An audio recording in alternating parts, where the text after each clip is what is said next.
नमस्कार दोस्तों, स्वागत है आपके अपने चैनल सक्सेस स्टडी पॉइंट में। तो दोस्तों, दो वीडियो में हम लोग देख लिए हैं।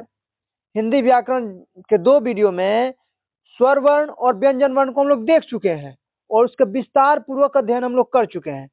और आज हम लोग का क्या करना है, तो आज हम लोग को वर्ण और वर्णों के उच्चारण स्थान के बारे में जानना है कि कौन सा वर्ण है, उसका उच्चारण स्थान क्या है और उसको किस वर्ण के अंतर्गत रखा जाता है। तो आज उसी के बारे में हम लोग अध्ययन करेंगे। तो चलते हैं अपने टॉपिक की ओर बिना समय गवाए हुए। तो एक मोटिवेशनल लाइन है, इसको आप पढ़ते हुए हम लोग आगे चलते हैं, क्योंकि मोटिवेशनल लाइन की हमारी जिंदगी में बहुत आवश्यकता है। तो लिखा है, ध्यान दीजिएगा दोस्तों, लिखा है कि काम करो ऐसा कि पहचान बन जाए। काम करो ऐसा कि पहचान बन जाए, हर कदम ऐसा चलो कि निशान बन जाए। यहाँ जिंदगी तो हर कोई काट लेता है मेरे दोस्त, यहाँ जिंदगी तो हर कोई काट लेता है मेरे दोस्त, लेकिन जिंदगी जियो इस कदर कि मिसाल बन जाए, मिसाल बन जाए। जिंदगी काटने के लिए तो सब कोई काट लेता है, लेकिन जिंदगी को इस तरह से जियो कि वो एक मिसाल बन जाए, इतिहास बन जाए। इसी के साथ अपने टॉपिक की शुरुआत करते हैं और बिल्कुल बने रहिएगा अंत तक हमारे वीडियो के साथ। तब आपको एक एक वर्ण का उच्चारण स्थान जो है बिल्कुल यहीं से याद हो जाएगा, रटने की आवश्यकता नहीं है। और इससे हमारे बिहार बोर्ड में हिंदी में 5 से 6 क्वेश्चन और 10th क्लास में संस्कृत में 10 से 12 क्वेश्चन पूछे जाते हैं। तो बने रहिएगा, चलते हम लोग अपने टॉपिक की ओर। तो हम जानेंगे कि कौन से वर्ण का उच्चारण स्थान क्या है और उसको किस वर्ण के अंतर्गत रखा है। यहाँ देखिएगा, लिखा है उच्चारण स्थान। यहाँ उच्चारण स्थान लिखा है और उस वर्ण के नाम लिखा है और उच्चरित वर्ण लिखा है कि कौन कौन सा वर्ण उस उच्चारण स्थान से उच्चरित होता है, उसमें कौन कौन सा वर्ण आता है। तो ध्यान दीजिएगा दोस्तों, लिखा है पहले कंठ। एक कंठ भी है उच्चारण स्थान, और कंठ जब उच्चारण स्थान है तो उसमें जो भी वर्ण आते हैं उसको किस वर्ण के अंतर्गत रखा गया है, तो उस वर्ण को रखा गया है कंठ वर्ण के अंतर्गत रखा गया है। किसके अंतर्गत रखा गया है, तो हमारे कंठ वर्ण के अंतर्गत रखा गया है। और इस कंठ वर्ण में कौन कौन सा वर्ण आते हैं, ध्यान दीजिएगा। तो इस कंठ वर्ण में आ जाता है क्या क्या, तो क वर्ग आ जाएगा। क्या आ जाएगा, हमारा क वर्ग आ जाएगा। अब क वर्ग में जाने, अब आप लोग पूछिएगा क्या क्या होता है, तो क वर्ग में 5 को वर्ण होते हैं। जैसे कौन कौन हो जाएगा, तो क वर्ग में ध्यान देना है, क हो जाएगा, ख हो जाएगा, ग हो जाएगा, घ हो जाएगा और फिर अंग हो जाएगा। ये 5 को वर्ण जो होते हैं ये क्या होते हैं, तो हमारे क वर्ग में होते हैं। चलते हैं आगे। तो इसका उच्चारण स्थान क्या हो जाएगा, तो इसका उच्चारण स्थान हमारा क्या हो जाएगा, कंठ हो जाएगा। दूसरा चलते हैं। तो दूसरा जो होता है हमारा तालु होता है एक उच्चारण स्थान। तो जो जिस वर्ण का उच्चारण स्थान तालु होता है उसको कौन सा वर्ण कहा जाता है, तो तालव्य वर्ण कहा जाता है। कौन सा वर्ण कहा जाता है, तालव्य वर्ण कहा जाता है। और इस तालव्य वर्ण में कौन कौन सा वर्ण आते हैं, तो ध्यान देना, लिखा है यहाँ पे चौवर्ग। चौवर्ग आते हैं। अब आप लोग फिर पूछिएगा कि चौवर्ग में कौन कौन सा वर्ण आते हैं, तो च वर्ग में 5 गो वर्ण आते हैं। कितने आते हैं, 5 गो। कौन कौन 5 गो होता है, तो च होता है, छ होता है, ज होता है, फिर झ होता है और उसके बाद य होता है। ये 5 गो जो वर्ण होते हैं ये च वर्ग के अंतर्गत आते हैं। तो इसलिए इनका उच्चारण स्थान क्या हो जाएगा, तालु, और इसको तालव्य वर्ण के अंतर्गत रखा जाता है। आगे है हम लोग का, ध्यान देना दोस्तों, आगे है एक उच्चारण स्थान है मूर्धा। क्या है, मूर्धा है। तो मूर्धा है, तो जिस वर्ण का उच्चारण स्थान मूर्धा हो उसको किसके अंतर्गत रखा गया है, तो उसको रखा गया है मूर्धन्य वर्ण के अंतर्गत। किसके अंतर्गत, मूर्धन्य वर्ण के अंतर्गत। उसको मूर्धन्य वर्ण कहा जाता है। तो मूर्धन्य वर्ण में कौन कौन सा वर्ण आते हैं जिसको हम लोग मूर्धन्य वर्ण में रखते हैं और उसका उच्चारण हम लोग मूर्धा से करते हैं। अब आप लोग पूछिएगा ये मूर्धा क्या होता है, तो मूर्धा मतलब हमारे दांत के ऊपर जो मसूड़ा होता है उसको मूर्धा कहते हैं। हमारे जिह्वा जो होती है, जीभ जो होती है, उस मूर्धा पे स्पर्श करती है, तब जाके इन वर्णों का उच्चारण होता है। और तालु का मतलब होता है जो हमारे जीभ के ऊपर वाला भाग जो होता है उसको तालु कहा जाता है। तो मूर्धन्य वर्ण में कौन कौन सा वर्ण आते हैं, तो ध्यान देना है, ट वर्ग। अब फिर आप लोग पूछिएगा ट वर्ग में कौन कौन सा वर्ण आते हैं, तो ट वर्ग में आ जाएगा 5 गो वर्ण। और 5 कौन कौन हो जाएगा, तो ट हो जाएगा, फ हो जाएगा, ड हो जाएगा, ढ हो जाएगा और फिर अड़ा हो जाएगा। ये 5 गो वर्ण जो होते हैं ये हमारे आते हैं किसमें, तो ट वर्ग में। चलते हैं आगे।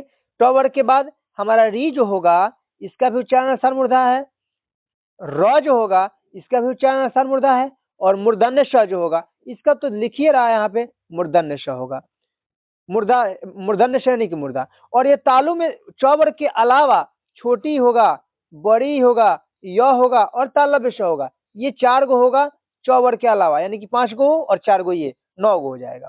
कंठ में हमारा हो जाएगा क वर्ग तो हो ही गया, क वर्ग के अलावा अ है, आ है, ह है, और विसर्ग जो वाला जो होता है ये भी हमारा किस में आता है, कंठ वर्ग में हो जाता है। और च वर्ग तो बताइए दिए कि तालु वाला कि च वर्ग हो जाएगा, और च वर्ग के अलावा छोटी, बड़ी, य और तालव्य स का उच्चारण स्थान क्या हो जाएगा, तालु हो जाएगा, और उसको तालव्य वर्ण वर्ण के अंतर्गत रखा गया है। चलते हैं आगे। आगे हमारा है, ध्यान देना है, आगे एक उच्चारण स्थान है दंत, और दंत उच्चारण स्थान है तो इसको किस वर्ण के अंतर्गत रखा गया है, तो दंत वर्ण को हम दंत का उच्चारण स्थान जिससे होता है उसको दंत वर्ण कहते हैं। कौन क्या कहते हैं, दंत वर्ण कहते हैं। और दंत वर्ण के अंतर्गत कौन कौन सा वर्ण आते हैं, तो ध्यान देना मेरे दोस्त, दंत वर्ण के अंतर्गत त वर्ग आता है। अब आप लोग फिर पूछिएगा कि त वर्ग में कौन कौन सा वर्ण आते हैं, तो त वर्ग में 5 गो आएगा। कौन कौन, त हो जाएगा, थ हो जाएगा, द हो जाएगा, फिर ध हो जाएगा, और फिर न हो जाएगा। ये 5 गो वर्ण आ जाएगा त वर्ग में। आगे ध्यान देना है, तो त वर्ग के अलावा क्या हो जाएगा, तो ल भी हो जाएगा, ये भी हमारा दंत वर्ण में ही आएगा, और इसका भी उच्चारण दंत ही होगा। और हमारा जो ये दंत स है ये तो है ही, इसका नाम है दंत स, इसका उच्चारण स्थान दंत होगा ही। आगे चलते हैं ओष्ठ। ओष्ठ में ध्यान देना है कि ओष्ठ में क्या हो जाएगा, तो ओष्ठ में हमारा हो जाएगा,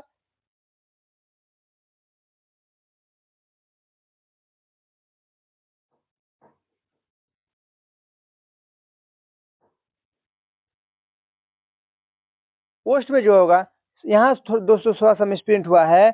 ओष्ठ में ये जो हमारा ये नहीं होगा, इसका हो जाएगा हमारा, ध्यान देना दोस्तों, इस थोड़ा सा मिसप्रिंट हुआ है, माफ करना। यहाँ तो ये नहीं होगा, ये हमारा ओष्ठ में हो जाएगा, हमारा क्या हो जाएगा, तो ध्यान देना है। ओष्ठ को जिसका उच्चारण ओष्ठ होता है उसको हम लोग किस वर्ण के अंतर्गत रखते हैं, तो ओष्ठ वर्ण के अंतर्गत रखते हैं। और ओष्ठ वर्ण में कौन कौन सा आता है, ध्यान देना दोस्त, ओष्ठ वर्ण में आता है प वर्ग। क्या आता है, प वर्ग। और प वर्ग में ध्यान देना है, प वर्ग में कौन कौन सा वर्ण आएंगे, तो प हो जाएगा, फ हो जाएगा, ब हो जाएगा, भ हो जाएगा, और फिर म हो जाएगा। ये हमारे ओष्ठ वर्ण में आते हैं। इसके अलावा छोटा ऊ हो जाएगा और बड़ा ऊ हो जाएगा। ये हमारा जो होता है ओष्ठ वर्ण में आता है 7 गो वर्ण, इसका उच्चारण स्थान ओष्ठ हो जाएगा। कौन कौन सा हो जाएगा, तो प वर्ग, प वर्ग में प, फ, ब, भ, म, और फिर छोटा ऊ और बड़ा ऊ का उच्चारण स्थान क्या हो जाएगा, ओष्ठ हो जाएगा।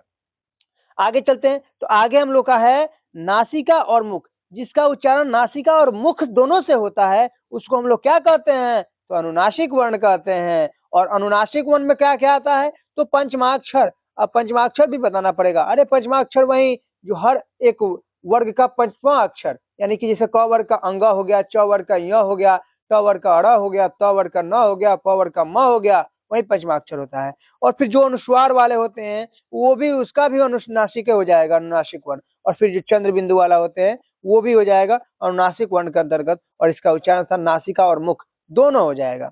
आगे चलते हैं, आगे हम लोग का है, आगे है, ध्यान देना दोस्तों, जिसका उच्चारण कंठ और तालु दोनों से होता है, जिसका उच्चारण कंठ और तालु दोनों से होता है उसको क्या कहते हैं, तो कंठ तालव्य वर्ण। कंठ तालव्य वर्ण यानी कि जिसका उच्चारण कंठ और तालु दोनों से हो उसे कंठ तालव्य वर्ण कहते हैं। और कंठ तालव्य वर्ण में कौन कौन सा वर्ण आते हैं, तो 2 ही मात्रा आता है। कौन, तो ए और ऐ। ए और ऐ 2 ऐसा वर्ण है जो कंठ तालव्य वर्ण के अंतर्गत आता है। चलते हैं आगे। आगे हम लोग का है जिसका उच्चारण कंठ और ओष्ठ दोनों से हो, तो जिसका उच्चारण कंठ और ओष्ठ दोनों से हो तो क्या हो जाता है, उसको कंठस्थ वर्ण के अंतर्गत रखा जाता है। किस वर्ण के अंतर्गत रखा जाता है, तो कंठस्थ वर्ण के अंतर्गत रखा जाता है। और इसमें कौन कौन सा वर्ण आते हैं, तो इसमें भी मात्र 2 ही वर्ण आते हैं। कौन कौन, तो ओ हो जाएगा और औ हो जाएगा। ओ और औ का उच्चारण स्थान कंठ और ओष्ठ दोनों है, दोनों में के हल्का स्पर्श से ओ और ओ औ का उच्चारण होता है और इसको कंठस्थ वर्ण के अंतर्गत रखा गया है। और अगला है हमारा क्या, तो दंत और ओष्ठ, जिसका उच्चारण दंत और ओष्ठ दोनों से हो उसको क्या कहते हैं, तो दंतोष्ठ वर्ण कहा जाता है। और दंतोष्ठ वर्ण में मात्र एक ही वर्ण होता है, वह जिसका उच्चारण दांत और ओष्ठ दोनों के हल्का स्पर्श से हो उसे दंतोष्ठ वर्ण कहते हैं। और अगर वीडियो अच्छा लगा हो, अगर बिल्कुल समझ में आ गया हो, तो चैनल को सब्सक्राइब करें, अपने दोस्तों के साथ शेयर करें, लाइक करें और इसको इतना शेयर करें, इतना शेयर करें ताकि हर एक जो जिस छात्र को अब की बार मैट्रिक का एग्जाम देना है या फिर इंटर का एग्जाम देना है, दोनों में से किसी का भी एग्जाम देना है, उनके लिए तो बहुत ज्यादा इम्पोर्टेंट है। और जो इस उच्चारण स्थान को याद कर लिए उनको तो फिर दिक्कत होने ही नहीं वाला है, क्योंकि इससे बहुत सारे ऐसे ऑब्जेक्टिव क्वेश्चन हैं जो पूछे जाते हैं। तो इसको अपने हर एक ग्रुप में शेयर कर देना है और हर एक दोस्तों के पास शेयर कर देना है। धन्यवाद।